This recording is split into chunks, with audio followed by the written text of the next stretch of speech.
My name is Elicia Brand, and I am president and co-founder of Army of Parents. And this is probably one of the most important jobs I've ever had, because it's about saving our country and protecting our children and ensuring that they have the opportunity to achieve the American dream.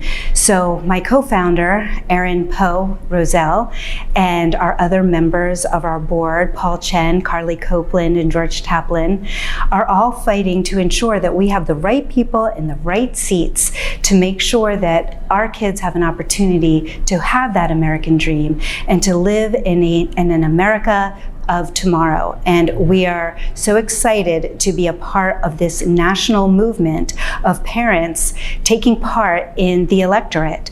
And it's a big responsibility. We want all parents everywhere to get involved and to make change. And this is the first time that parents are actually successful at making change. Look at Virginia. Look at Governor Youngkin and Mieres and Winsome Sears. We have the dream team here, and we can thank these parents.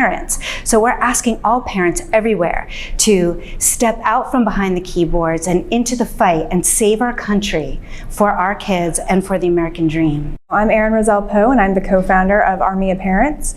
And today, this is all about really getting to know that who's going to be representing us going into this primary election. We've stood by far too long to watch our Democratic political leaders come into Loudoun County and pretend whatever they say is law.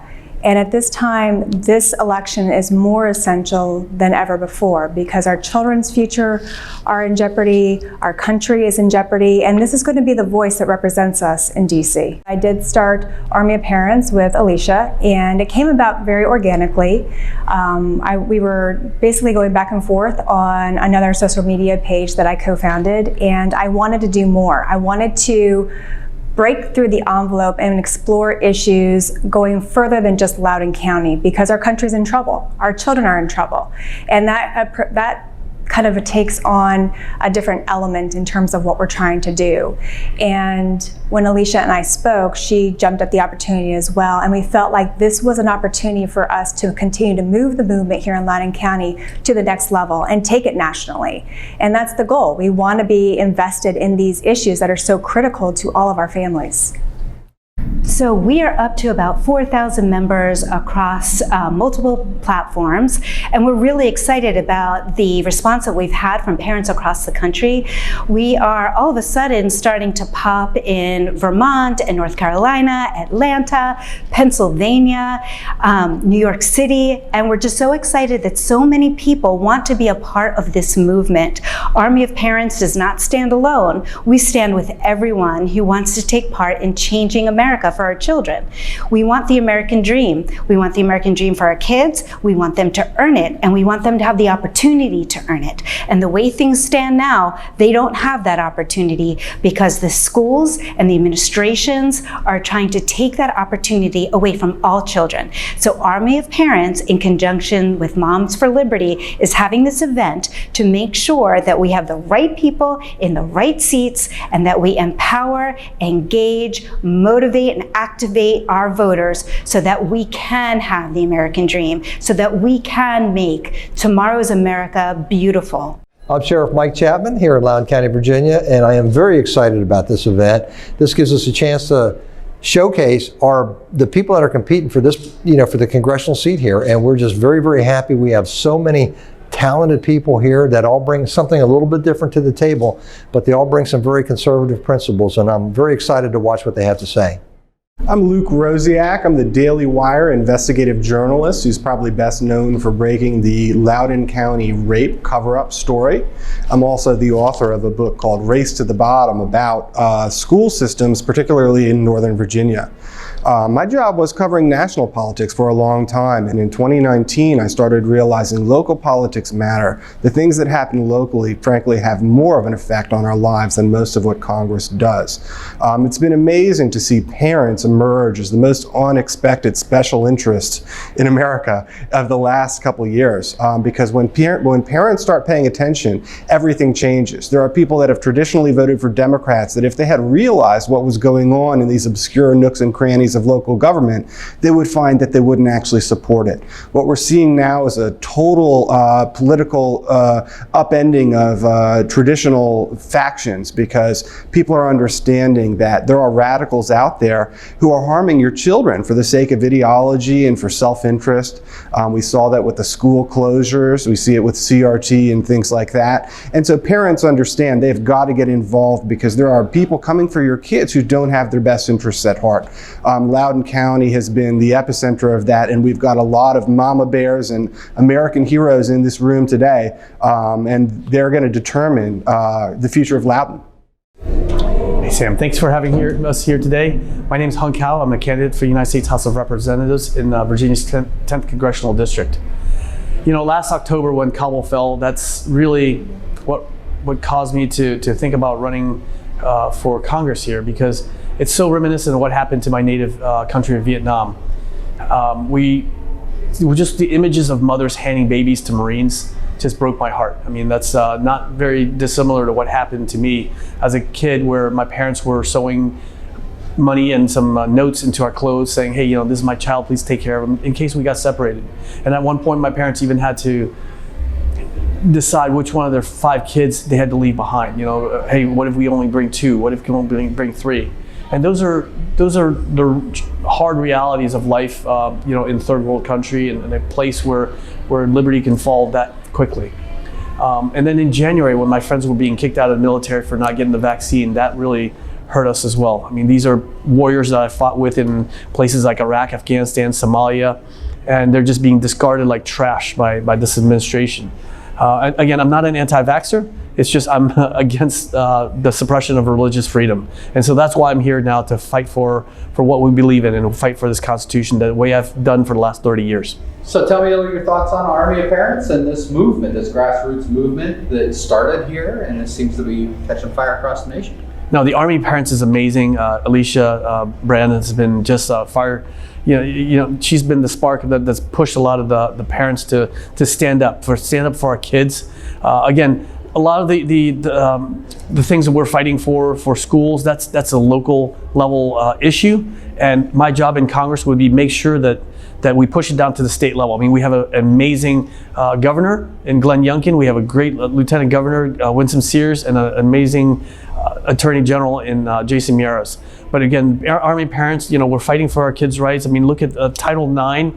What the Biden administration is trying to do is just add in the language of gender fluidity, which basically negates the entire Title IX, right? I mean, Title IX is to show that there's difference between biological boys and biological girls, and we can't even define that. That basically destroys the whole premise of Title IX. Not only that, what they're trying to do with Title IX is suppress our freedom of speech. They're forcing us to call people by certain pronouns, and that's just not the American way. And that's not what I fought for. My name is John Henley. I'm pro-life, I'm pro-God, and I'm pro-America first. I spent 28 years in the United States Air Force. I retired in 2019 as a colonel. I started out as enlisted, went to night school, earned an ROTC scholarship, earned my commission, and was assigned to the Space Operations career field. And my last assignment in the Air Force was in legislative affairs. And I helped the Trump administration at that time, as well as Congress and the Senate, and I helped draft a legislative proposal that created the United States Space Force. A bipartisan piece of legislation, 6th branch of the armed forces who are doing things to protect us on a daily basis from what China and Russia are doing every night. So I've been married for 34 years. I also have 5 kids, 2 grandkids. My 2 older sons are also in the United States Air Force. One's doing comm, the other's doing personnel. Another kid in college, and one down in Houston, and a daughter who's a sophomore in school over in Warrenton. So the 3 things that I'm most passionate about that I think we need to do from a congressional perspective, we need to get our economy squared away. We need to reduce inflation. In order to do that, we need to look at balanced budget amendment. We need to look at Budget Control Act and several other mechanisms. On the education side, we need to abolish the Department of Education. We also need to push that money down to the states and make sure there's a parental bill of rights attached to whatever legislation we're able to get passed that gives parents a front seat and the bureaucrats a back seat. And then third, national security. Readiness and modernization of our forces so that they're ready to fight tonight. and it's focused on readiness, modernization, and capability delivery, not critical race theory as you've seen this current administration do today. So why I'm running over the past year, I've seen a country that I no longer recognize. And I had a choice to make. I could either sit there and throw things at the TV, or I could put a target on my back and prayerfully consider stepping forward. And we did the latter. My wife and I have been on the campaign trail. This is mainly a grassroots effort. We've knocked on probably 20,000 doors. We've talked with a lot of people. And I tell you, this is going to be an exciting year. This is going to be the year of the red wave. And I also say this is going to be the year of the American veteran. There are more veterans running for Congress this year than there's ever been in our history, because they also know the sacrifices that we all made in service. We need to make sure we now go to Congress and make sure we get our country back. So that's why I'm running for Congress. I hope you support me on either May 12th for early voting or May 21st, which is also Armed Forces Day, from 9 a.m. to 4 p.m. at various locations. For more information, go to my website, henleyforcongress.com. Look at the vote tab for John, and you will see your voting location. But God bless you, and God bless the United States of America. I appreciate you. Thanks. I'm Mike Clancy, candidate for Congress in Virginia's 10th Congressional District. You know, our fundamental rights, our family culture, our schools, our college campuses, our military, our American exceptionalism are all under a relentless attack by the cancel culture, divisive equity agenda, and identity politics, and we need to fight back. We need to be bold. We need to be courageous, and that's why I'm running for Congress, and that's why you have groups like the Army of Parents rising up, because we need to take back this country. Parents should be the ultimate decision makers for the care and education of their children. That is a key issue in this election, and it's where we depart from the Democrats. The Republicans are the party of the family, parents and children, and the Democrats are the party of the teachers union. They're addicted to the donations. So when you look at, for example, the pending Parents' Bill of Rights Act in Congress, there are 109 co-sponsors. Every single one is a Republican. Not one single Democrat has been willing to co-sponsor that bill. And that's one thing that must change. When I get to Congress, I'll co-sponsor the bill. I'll vote for that bill, and we'll put it on Joe Biden's desk. So the ultimate issue here tonight at this event is about parents being the ultimate decision makers for the care and education of their children. Thanks. My name is Brandon Michon. I'm a native of Loudoun County. I grew up here and educated up in finance and had 4 kids under 10. A year and a half ago, got involved in education here locally in Loudoun County, where I'm an alma mater of the public school system. And we quickly started finding that the elected on the local, state, and federal level were not listening to us. So what do? As parents, we became the loudest union for all the children, which got me involved in politics. And Governor Youngkin's team came to me at the beginning of the year to encourage me to jump in this race. And what are we running on? Education, safety, the economy. We are running on things that matter to everyone. This is all bipartisan topics. There's no Democrat discount card at the gas pump, at the grocery store. Nobody's knocking on your business asking who you voted for. And our children deserve to be educated. This is a message about we, us, and together. This is a message about America and fixing the foundation, which is education, safety, the economy. And my name is Janine Lawson, spelled Jeanine Lawson. I'm currently serving in Prince William County on the Board of County Supervisors, and I've been in office, I'm in my 8th year. And I am running for Congress because I'm fearful that the left is really starting to reshape America as we know it. And I got off the sidelines last July to unseat Jennifer Wexton. And I can tell you that in the last year or more, Loudoun County in particular has become what I call the tip of the spear for the Parents Matter movement. And the rest of the country is following her lead here. The parents are doing a fantastic job of exposing the radical left's agenda, specifically indoctrinating our school children and exposing their abuse of power. They're George Soros funded prosecutor, and we are going to take the fight to them and make Jennifer Wexton wear this around her neck and send common sense leadership to the people of the 10th District this November.